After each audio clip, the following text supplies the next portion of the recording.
Oi, tudo bem? Aqui é a Andréia Quelhas, membro da PIB em Brasilândia, voluntária do Ministério Fios de Prata, e eu tô aqui hoje para encerrar o nosso estudo sobre a Carta da Liberdade Cristã. A essa altura você já sabe muito bem que eu tô falando do livro de Gálatas, né? Bom, hoje eu quero pedir duas coisas para vocês. A primeira é o de sempre. Curte o vídeo, compartilha com todo mundo, seja idoso ou não. E se você ainda não se inscreveu no canal, a hora é agora, se inscreve lá. A segunda coisa é o seguinte, mandem uma mensagem para a Líder Rose falando o que vocês gostaram e o que vocês gostariam que fosse diferente aqui na aula. Isso vai ajudar muito no planejamento dos outros professores que estão vindo por aí, tá bom? E bora orar para começar a nossa aula. Senhor, muito obrigado por tudo que nós aprendemos até aqui. Muito obrigado por tudo que a Carta de Gálatas tem para nos ensinar. E que a aula de hoje, a última aula, possa ser ainda mais abençoadora. Em nome de Jesus, amém.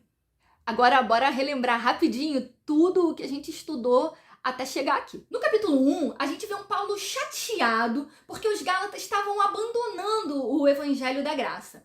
E no capítulo 2, Paulo mostra por A mais B que a graça é maior do que a lei e fala sobre a justificação pela fé. No capítulo 3, ele fala que para ser salvo basta crer e ser justificado pela fé. Não importa a origem, sexo, cor, classe social, nada disso. No capítulo 4, Paulo explica que a lei valia até Jesus morrer na cruz por nós e mostra muito amor pedindo para os Gálatas que eles voltassem para o caminho certo. Na semana passada, a gente estudou o capítulo 5 e aprendemos que nós somos livres do pecado, mas nós não somos livres para pecar, não. Depois a gente viu uma lista de pecados e as características do fruto do Espírito.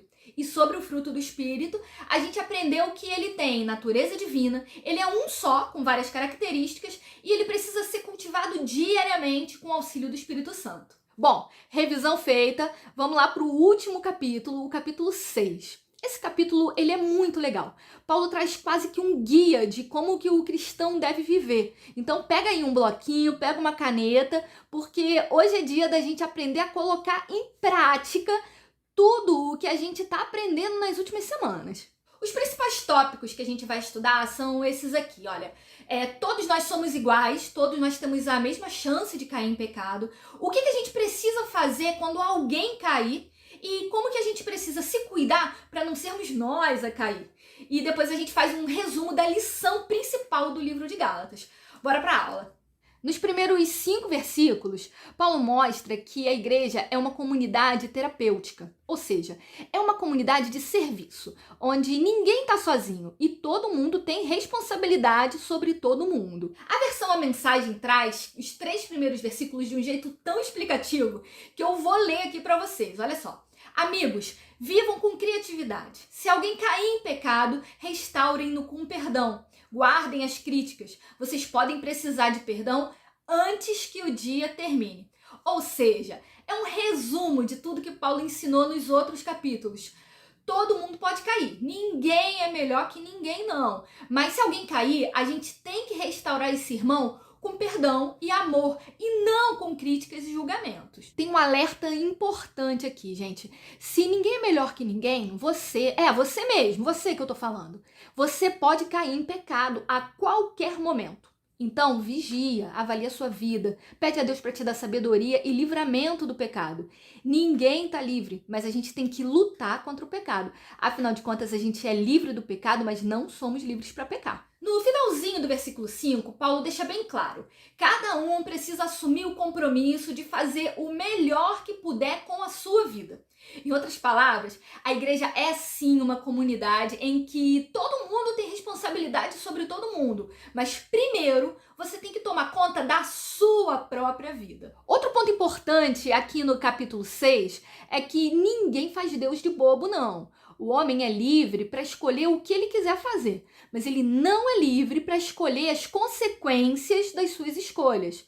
Usando um dito popular, você colhe o que você planta. Então, o nosso foco tem que ser colher bons frutos sempre. E o que são esses bons frutos? É fazer o bem, senhoras e senhores. É amar o próximo, sem olhar para os erros e pecados do próximo.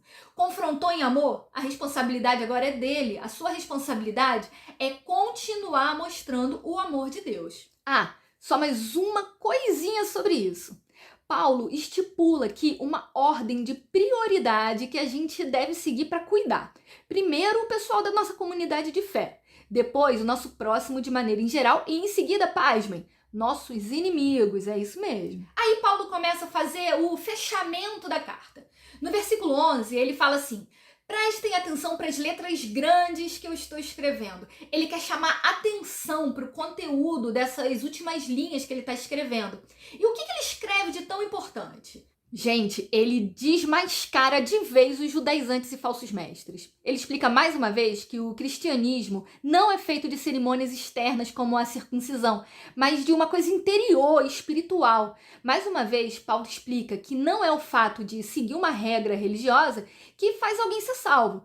A gente é salvo e justificado pela fé através da graça de Deus. O objetivo dos judaizantes não era ganhar almas para Cristo, mas ter mais gente lá dentro da sua doutrina só para eles se gabarem pela quantidade.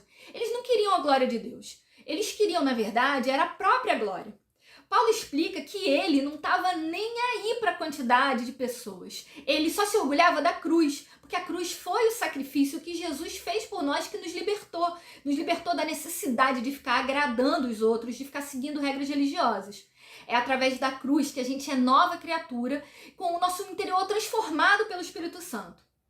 E para fechar a carta, Paulo manda a real para os Gálatas. Ele fala assim: olha, pessoal, não quero mais ouvir esse mimimi, não. Já tá tudo explicadinho aqui. Eu tenho coisa mais importante para fazer do que ficar sendo incomodado com essas disputas. E o que eu tenho para fazer de melhor? Eu tenho que viver a fé com seriedade. Paulo é sinistro, né? É como se ele falasse assim: para de me incomodar e vivam direito, caramba. Vocês já sabem o que fazer, vive direito aí, poxa. E depois desse rompante, Paulo volta a ser aquele Paulo amoroso e termina a carta falando que espera que os Gálatas vivam a liberdade que o nosso Senhor Jesus Cristo proporcionou naquele horrível sofrimento da cruz. E esse também é o meu desejo com relação a cada um de vocês que acompanhou as minhas aulas.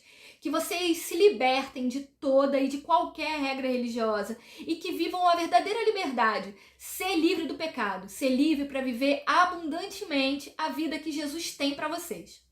Bom, bora fazer um resumo resumido do que a gente estudou hoje. Quem tá na chuva corre risco de se molhar, ou seja, todo mundo tem chance de cair em pecado. Por isso, a gente precisa confrontar em amor aqueles que caem, mas sem críticas, sem julgamentos. E o mais importante, a gente precisa continuar amando quem caiu, porque o próximo a cair pode ser a gente mesmo.